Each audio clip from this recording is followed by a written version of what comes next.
Mayor West and members of council and citizens of Chesapeake, I'm Chris Price, Chesapeake City Manager. With me is Steve Jenkins, our Budget Director, and today we're going to present the fiscal year 21 proposed operating budget. Presenting a budget is one of the most important responsibilities of a city manager. In fact, it's one of the key statutory responsibilities. But I want to take a moment to note my primary responsibility in this job is to keep the employees of the city and the citizens of the community safe. And we're doing a lot of that these days with the coronavirus outbreak.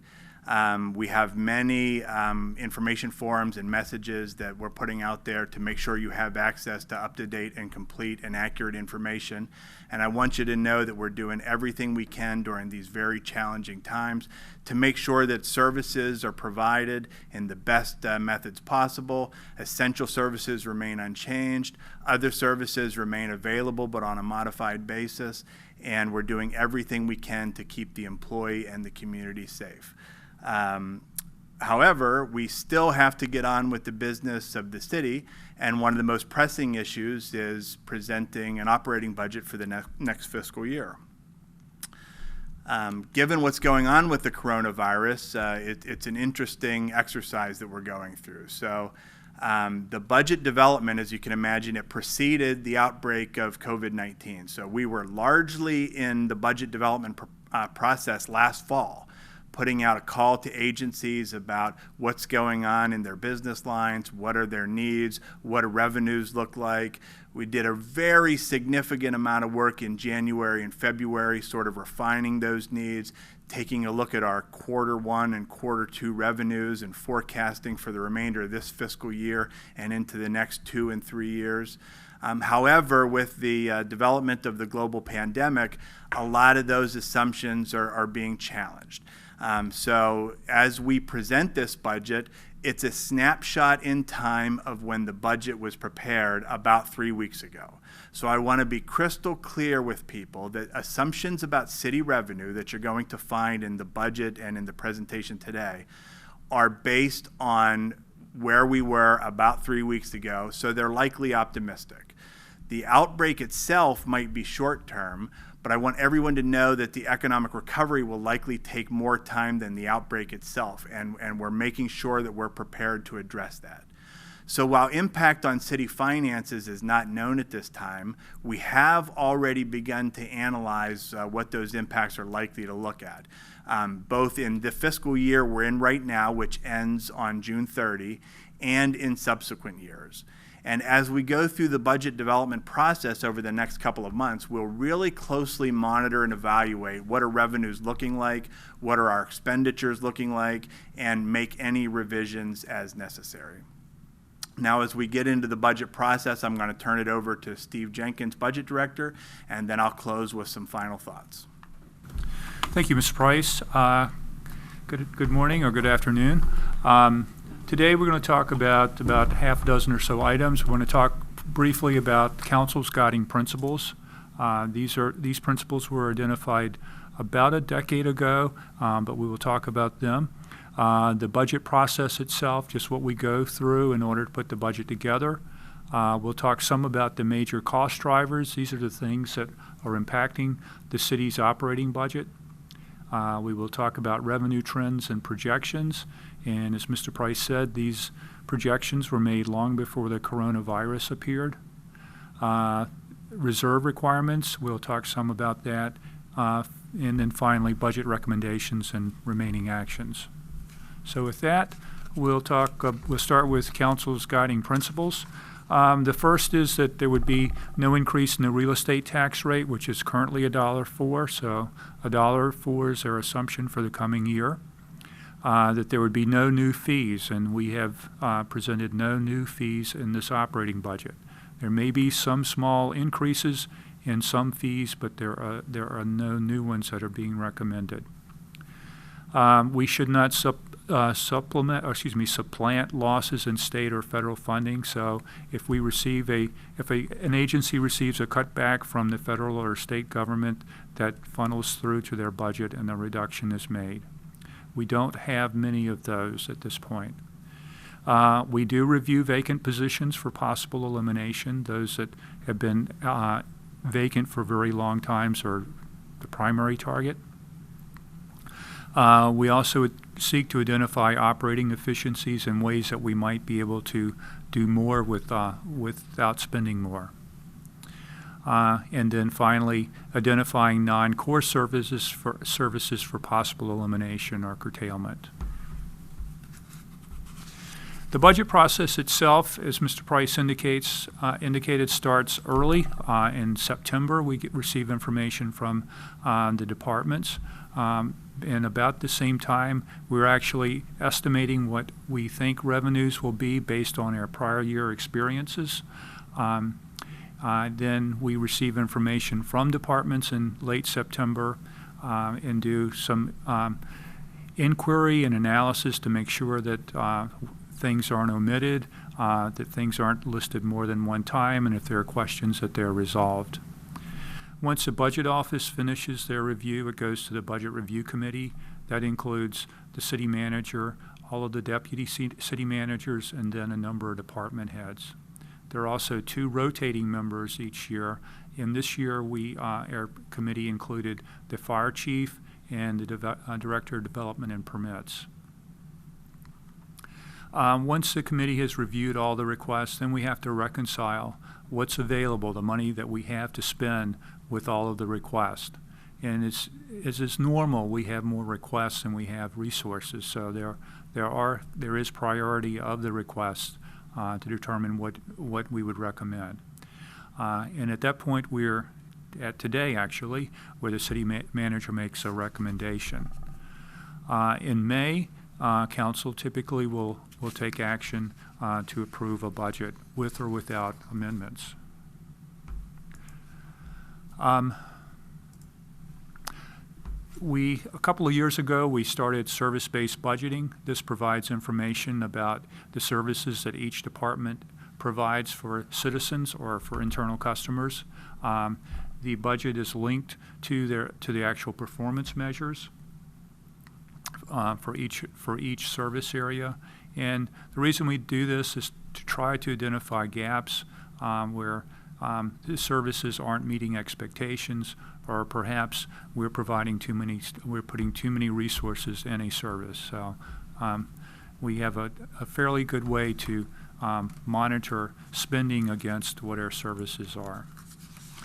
The major cost drivers for this year, there are only 3 really, and the first one is employee recruitment and retention, retaining good employees and also getting people to come to work for us. The rising costs of employee health care and retirement benefits, both of these items are going up by 10% in the coming year. And then the third item is the changing environment for recycling. There's a significant increase in our recycling costs that actually started in, I believe, November of this year. So, and those costs continued into next year. This is a snapshot of the revenue trends since the Great Recession. And you can see that in fiscal 2009, we took in $518 million in general fund revenue. And then there were a couple of years where the revenues declined. We have actually overtaken the amount that we took in, and our revenues continue to grow. So we received $518.8 million in 2009. For fiscal 21, next year, we had projected $614 million. Again, this is before any impacts of the coronavirus. But you can see revenue is growing. The chart on the right shows a pretty healthy growth. The next chart has the very same information, but this is adjusted for inflation. And in this chart, you can see we start in the same place in 2009 with $518 million in revenue. But the value, if we adjust the amounts that we receive for the consumer price index or the inflation rate, you see that our revenue this year is actually lower than it was in 2009. It is just above the level in 2010. 2009 was really the last year of the real estate bubble. So we're unlikely to reach that level for probably 10 or more years.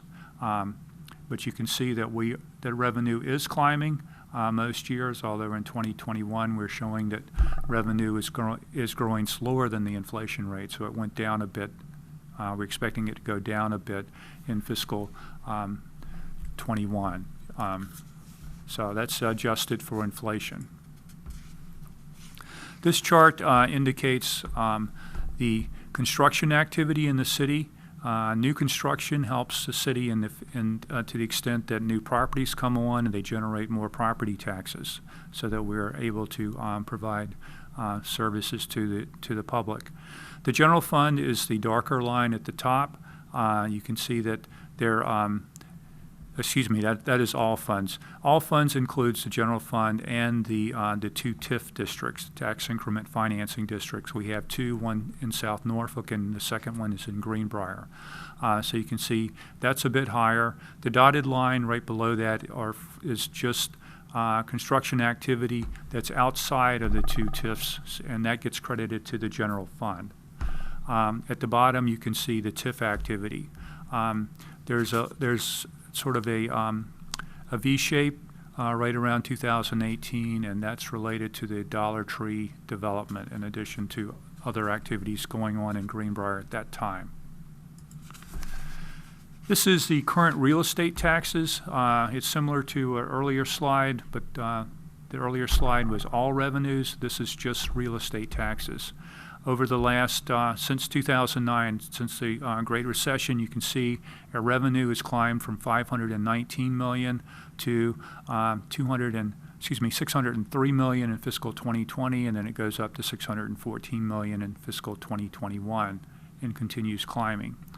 The red line is actually the city's population. You can see that has increased from around 225 or so thousand in fiscal 2009, and now it's just below 250,000.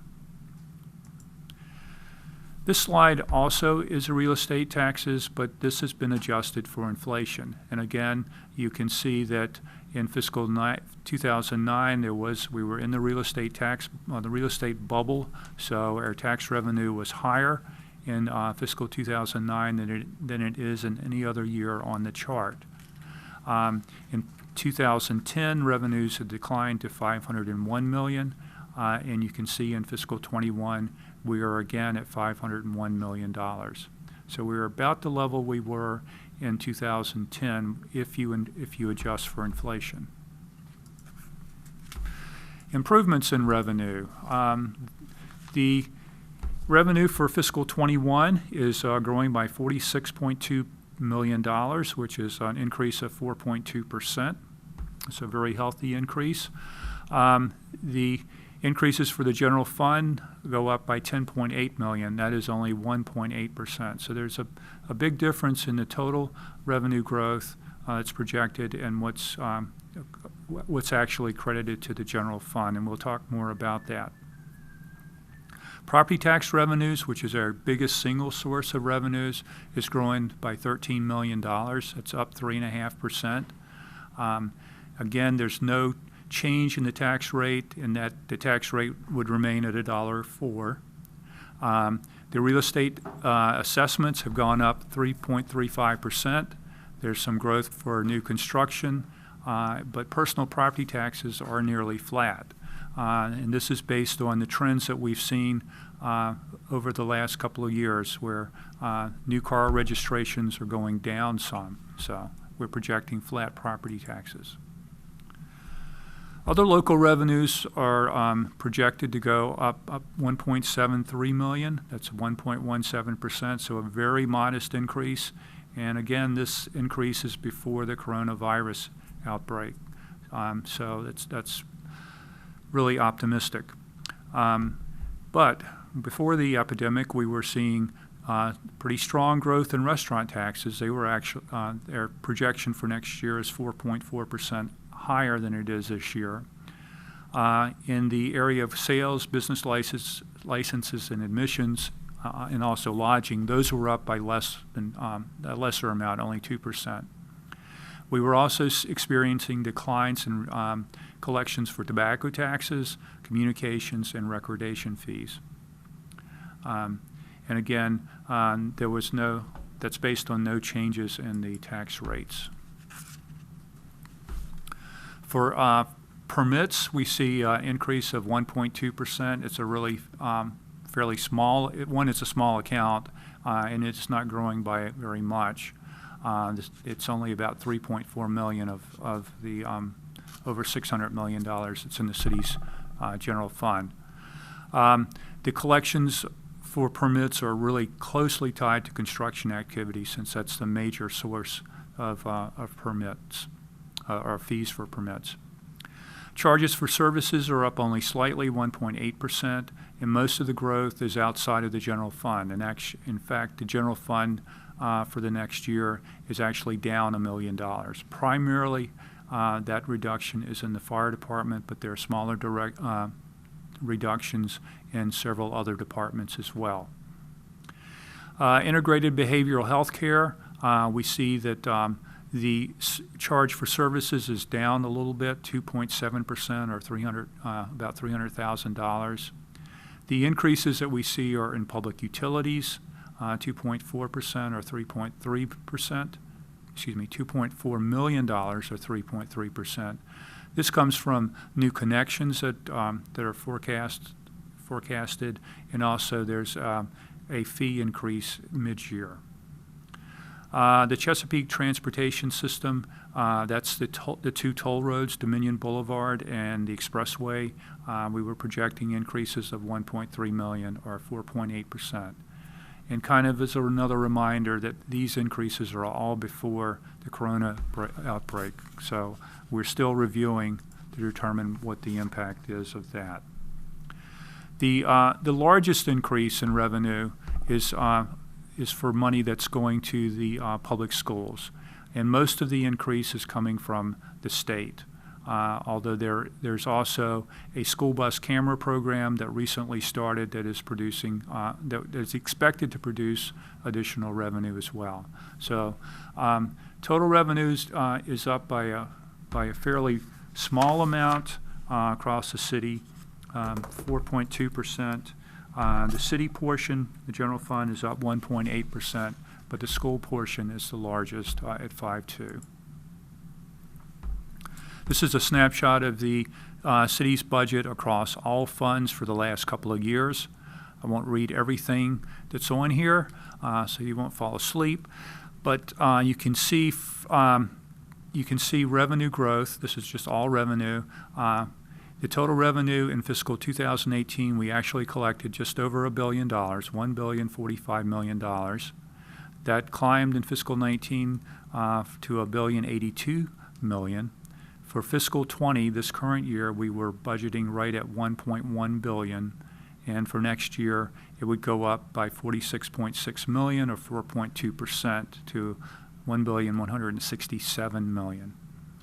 The largest increases, you can see $13 million growth in general property taxes, which is up 3.5%, and again, across all funds. There's also growth in other local revenue of $7.3 million, or 21%. Growth in state revenue, 5.2%. Again, a lot of that is credited to schools, along with the federal revenue, a similar growth pattern. Of the revenue that we receive, the city is required by its charter and council policy to put some of the money that comes in into the reserves. And since our revenue is growing, we're required to increase the amount that we put in the reserve. So we're adding about $560,000 to the general fund reserve as required by the city's charter. The charter requires that 6% of estimated revenues be held for emergencies. Council's policy is also to retain a 12% reserve in order to, and again, for not just for contingencies, but just to ensure the strength of the city's finances. So we're adding $1.1 million to the general fund balance. Again, that would be 12% of the total revenue growth between the 2 years.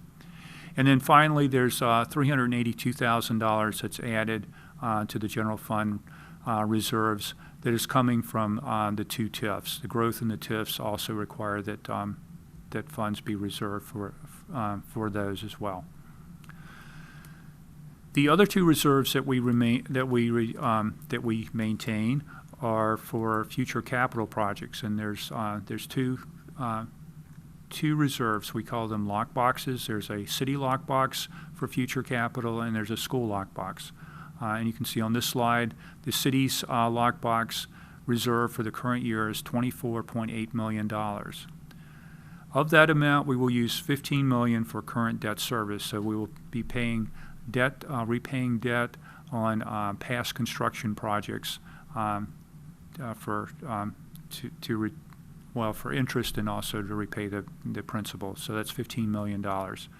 We'll also use $7.6 million for capital improvements, and there will be a balance in the account at the end of June of about $18.9 million. So we're actually adding a couple of $1 million to the reserve in fiscal 21.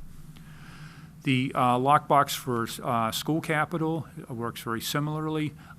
There's $32.9 million that would be set aside for capital projects and needs for the schools.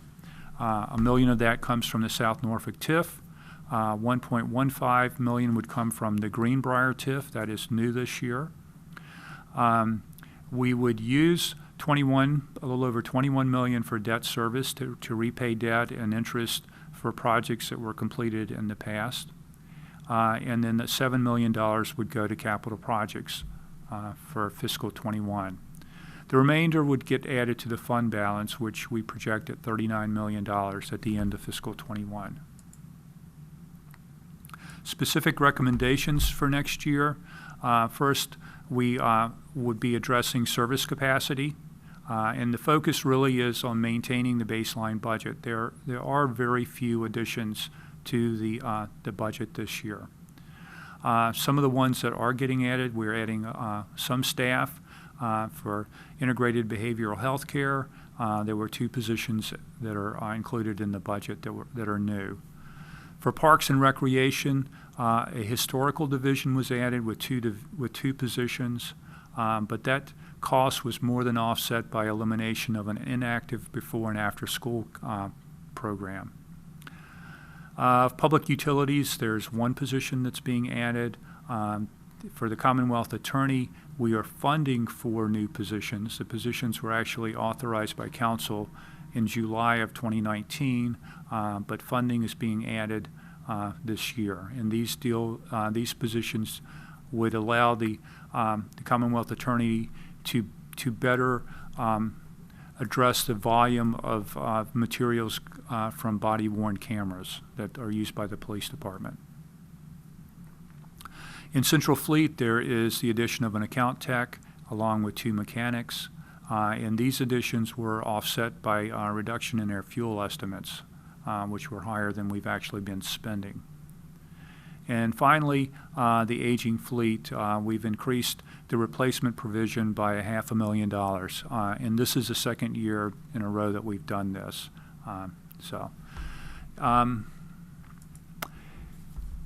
Now, this is a snapshot of spending, expenditures and transfers, and again, this is across all funds. You can see that we spent $1.034 billion in fiscal 18. That's actual spending. Those rise each year. Our current budget, fiscal 2020, our budget is $1.168 billion, and this includes transfers that we make to capital and grant funds. Most of the amounts you see are for capital. The grants are very small. In fiscal 21, our recommendation is that we would have total expenditures of $1.162 billion, plus capital, primarily capital transfers of just under $64 million. So total expenditures and transfers of $1.226 billion, which is an increase of $58 million from the preceding year, or 5%. If you look at from the top, governance and management climbs about 3%. So you see that the individual sections of our budget climb at different rates. There are reductions in a couple of the departments, and I will have those for you. In economic and environmental vitality, last year there were a couple of one-time payments that were charged to that program that aren't in this year's budget. Those would be transfers for the land bank. So that's primarily the reason why you see that section of our budget going down. In the non-departmental section, there was also a transfer, in this case from the general fund to the land bank, of about $1 million, and that went down as well. The largest increase that you see is for education. Spending for education would climb from $532 million to $578 million, so a $45 million increase, which is about 8.6%. So that is all funds, this spending for the next year. We also anticipate that there would be some employee attrition of about $11 million a year. So that's included in our estimates of spending going forward. Now, this is the city's portion of the budget, so it excludes schools. The only part of schools that's included are transfers. So we transfer money to schools each year, and this coming year that would be up about $6.6 million. The revenue sharing formula adds $6.3 million, and then we're also using the Greenbrier TIF, or surpluses from the Greenbrier TIF, to fund part of the school budget, and that's going up by $351,000. Employee pay and benefits is increasing $5.7 million. Much of that is for an across-the-board pay raise of 2.25%, which costs $4.3 million. Recognition of superior performance comes in around $700,000, again across all funds for the city's, just the city portion of the budget. Retirement costs have increased 10%, as have health care costs. There were some savings in the before and after care program in Parks and Rec, some eliminated positions, so that saved $300,000. And then there was salary savings as positions turn over. Typically when very senior personnel retire and get replaced by persons who earn less, the city saves some money. And then finally we added 12 positions to this budget, and the total cost was about $670,000. Public utilities, it's a major portion of our operating budget. You can see revenue history and projections for the next several years. In fiscal 2017, revenue was $76.5 million. You can see for the current year, 78.26, so it's climbed a bit since then. And for next year, we're projecting $80.8 million, so up about $2.5 million, which would be 3.3%. Changes in public utilities, actually spending is reduced, and that the reduction in spending will be offset by increases in transfers to the capital budget, but the spending is down. Wages and benefits increased by $344,000. That covers pay and benefits, increases in retirement costs, health insurance, and the pay raise. There's one new position, a motor equipment specialist, and then we see decreases in repairs and maintenance, supplies and materials, and then increases in capital outlay, and the water purchases are down too. The water purchases dropped based on the existing contract with their contracts with their neighboring cities, and based on the amount of volume or the amount of water we must purchase. Capital outlays are up because of some equipment, I believe, for the coming year. And again, as I said, there would also be increases in transfers to capital, but that's not really an expenditure here. Now, The next few slides will deal only with the general fund. And you can see these are revenues that are credited to the general fund. So that would exclude the enterprise funds, including utilities. It would exclude some of the special revenue funds that have significant state funding in them. That would include integrated behavioral health care, along with some social services funds. And it also excludes the two TIF districts, South Norfolk and Greenbrier. So you can see our property taxes are the first blue bar. They're rising from a little over $300 million in 2018. In fiscal 2021, they would be just above $350 million, and we are projecting they will continue growing through fiscal 2023. Other local taxes are fairly, there's a very modest increase from year to year, and then state and local aid, we see that being relatively flat as well. This is the city spending from the general fund over the next 3 years, and this is just direct spending from the general fund. So generally, I was going to say it doesn't include operating and capital transfers, but I see they are there on separate bars. So the general fund spending are the blue bars.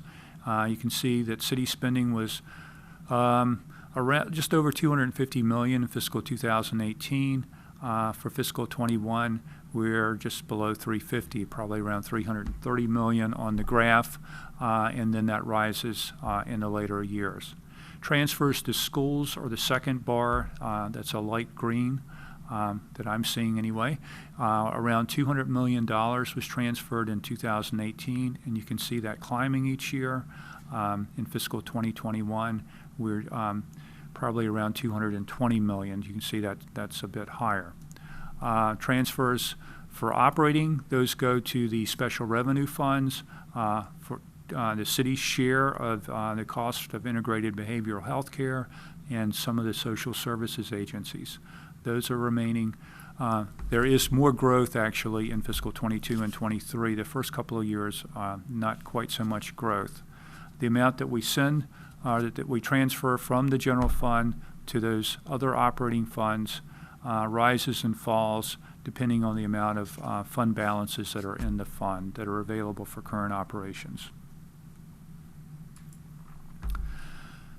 This is a recap of the 3-year plan, again just for the from the general fund, and this goes into the future, goes to fiscal 2023.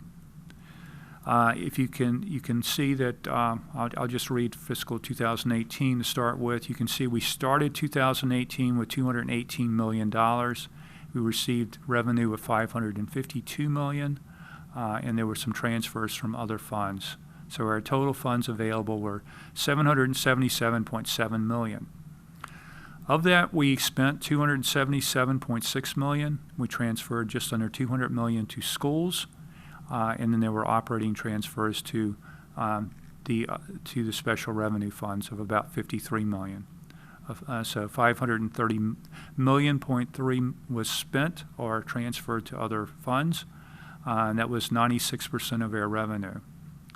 We also transferred just under $30 million to the capital improvement funds, so that the total funds we used were $560. The ending fund balance was $217.5 million, or 39% of the fund balance. If you look across to the right of each column, you can see their beginning fund balance rises, so that by fiscal 2020 we have $241 million, and then it starts declining. It is declining because revenues are growing slower than expenses and transfers. So you can see our revenue grows from $552 million in 2018 to $603 for the current year, fiscal 2020. Next year would be up at 614, and it continues growing through fiscal 23. Transfers from other funds, you can see those growing from about $7 million, first dropping in the current year to a little over $5 million, and then growing from 21 through 23. The large increase is related to funds that would be transferred out of the Greenbrier TIF to the general funds. And those would be based on the surpluses that are available in the Greenbrier TIF. Those transfers cover maintenance of the TIF, the TIF improvements that were made with TIF funds within the TIF districts, and they also include funds that are shared with the cities and with the city and the schools. City expenditures, again, this is just the general fund. You see those rising every year from $277.6 million in 2018. In fiscal 20, we were up to 315. Next year, we're just under 320 million, and it continues growing. The school transfers, similar pattern, 199 million in fiscal 18, growing to 220 million in fiscal 21, and continuing into the future. Let's just drop down. You can see that operating cost, the second blue line, those grow each year. We started out at 96% of our revenue in fiscal 18. By 20 and 21, we're at 97%, and we've got it at 98% in fiscal 22 and 23. And then finally, our ending fund balance, you can see some growth between fiscal 18 and 19, and then it starts tapering off. For fiscal 20, we project that the fund balance would be at 38% of the general fund revenue, and that would drop to 33% by the end of fiscal 23. So again, this exhibits the fact that our revenue is growing slower than our spending. Use of fund balance. Again, this is for operations. As I mentioned earlier, we transfer money from the general fund to some of the special revenue funds as are listed here. And you can see that there are fund balances in the special revenue funds that we would be using in order to fund operations in the future for those funds. So integrated behavioral health care, I'll just read the first line here. We actually had a surplus in fiscal 19, so we added $1,809,000 to the fund balance. In fiscal 20, we will use some of that, $1.5 million. We're also projecting to use fund balances in 21 through 23. For human services, there was a surplus in the first year, but we're using some of that fund balance to fund operations. That is true for juvenile services, social services. I'm going to skip the debt service fund for a minute.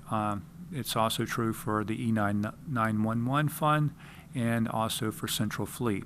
The Central Fleet issue the amount that we're using from the fleet fund balance is to fund the increase in the vehicle purchases. We have a vehicle refreshment program where we replace vehicles that are past their service life, and we're increasing the amount that we invest in that program in order to reduce the number that are beyond their expected service lives. I skipped the debt service fund. I'll come back to that. You can see that we are projecting that we will use about ranging from $3.6 million, and then it goes down to about $2 million in fiscal 23. This use of the fund balance is to make use of available money that's in the debt service fund to pay for pre-lockbox debt. So there is debt for school projects and for city projects that preceded the establishment of the two lockboxes, and those are being funded through the debt service fund. That debt will all expire or will be repaid by fiscal 2024, so the debt service fund balance is financing those payments.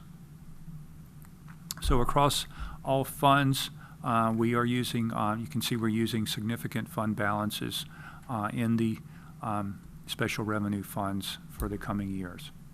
You can also see right below the blue bar that the school district is doing something similarly. They had a a surplus in fiscal 19 of $12.5 million, but we're projecting the use of fund balances in fiscals 20 and 21. This is a summary of Chesapeake Public Schools, of the funding that the city sends and also that the district receives from others. The city's school revenue sharing formula in fiscal 19, you see, was a little over $202 million. In fiscal 20, it was $212 million, and in fiscal 21, it'll go to $218.6 million. State funding also goes up. In fiscal 21, it'll be $272 million, which is up $17.7 million from the current year. And then reliance on fund balances are listed on the screen as well. So the total resources that are available and being used for schools for the period, you can see changing from $505 million in 19 to $532.5 in fiscal 20, and then $578.2 in fiscal 21. Thank you, Mr. Jenkins. So to summarize, real estate tax rate remains unchanged, but as Mr. Jenkins noted, the budget does anticipate slower growth in city revenue, and this was even prior to the pandemic declaration. We were seeing continued growth, but a little bit slower growth in some of our city revenue streams. The budget does maintain adequate financial reserves. It provides a 2.25% general wage increase for all city employees and addresses increases in employee health care and retirement costs. We do continue to advance priorities, including public safety here, particularly here in the city facilities, and historic preservation efforts to maintain and improve on some of our historic properties, and to really improve the tourism potential and take advantage of the resources that we have from a tourism and economic development perspective. We are adding, although very limited, some new city initiatives. As I mentioned, historic preservation is one of them, but all of the new initiatives are more than offset by corresponding spending reductions. The budget does address school funding requests, and it begins to add additional capacity for future school construction. And it maintains capacity on the bottom line. I think this is particularly important right now, given what we're going through. Normally in the budget process, we would have taken any excess revenues that were one-time in nature and taken a look at the most important one-time expenses that we might like to fund in this current upcoming fiscal year. I think it's important, given the challenges that we have in the short term and some of the long-term needs that I'm going to talk about on the next slide, to make sure that we reserve some capacity on the bottom line. So what are some of those emerging issues? Obviously, the coronavirus and its impact on the city budget and our ability to provide services is first and foremost, at least in the short term. But there are also long-term issues on the horizon. Council has asked me to take a look at a pay and classification study, and we are advancing on that. Our non-arterial road resurfacing. A lot of the roads that we have here in Chesapeake were built during the boom years of the 80s, 90s, and early 2000s. And many of those facilities are starting to come of age when it's time to take on major improvement projects, including resurfacing. So we'll need to begin in the future to identify capacity to address those needs. Sustainability of employee health care. This is something that all employers face, and so that's not unique to the city of Chesapeake, but something that we'll need to address. And then, of course, the operational impacts of capital projects. As we identify future capital facilities, we need to make sure that we're accurately projecting and accounting for the corresponding operational impacts to make sure that we're not developing facilities in a way that's unsustainable moving into the future. So remaining action, taking a look at anticipated schedule, and this, of course, is subject to change. We're trying to figure out a way to maintain as much normalcy as possible, provide adequate opportunities for public input, question and answer sessions with City Council. So our anticipated schedule would be our upcoming work sessions, which would have been on April 14th, 21st, and 28th. Still scheduled as of right now, but obviously subject to change. And we're trying to find ways to do remote participation, online participation, and a variety of mechanisms to make sure people can stay engaged. But obviously, at the request of council, we'll provide any information opportunities that we can. Our public hearings at this point would be anticipated for April 28th and May 12th, and our charter requires at least public hearing be conducted prior to adoption, council's adoption of the budget. We would have, we intend to schedule adoption of the budget and appropriations ordinances on May 12th. City charter requires adoption 45 days before the fiscal year begins, and of course our fiscal year begins on July 1st. We leave ourselves an opportunity for amendments and corrections. Do that in June. We've penciled in June 23rd, and then, as I mentioned, first day of the new fiscal year is July 1st. So our next steps.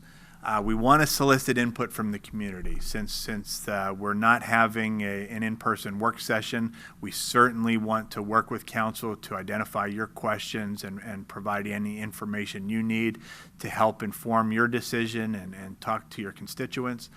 We will, of course, closely monitor revenues and expenditures, particularly over the next 2 months as the pandemic plays out, to make sure that the budget that we have presented to you for adoption in May meets expectations and our ability to honor our obligations. We will, over the next few months, as we monitor the situation, make any revisions as necessary. And then, given the fact that we might be challenged in having opportunities for public input, we're going to do a variety of ways to try to put information, including this video, but information and resources out there so that people can see what's proposed, have an opportunity to provide input. And we'd ask, if possible, that people could submit input to the email address that's shown on the screen. This will give us the opportunity to collect that input, post responses, provide information to council and the community, again, in order to maintain as much normalcy as possible and to help inform council and the community as we make budget choices. So with that, I thank you for the opportunity to present the budget, and I look forward to working with council and the community as we move through the adoption schedule. Thank you.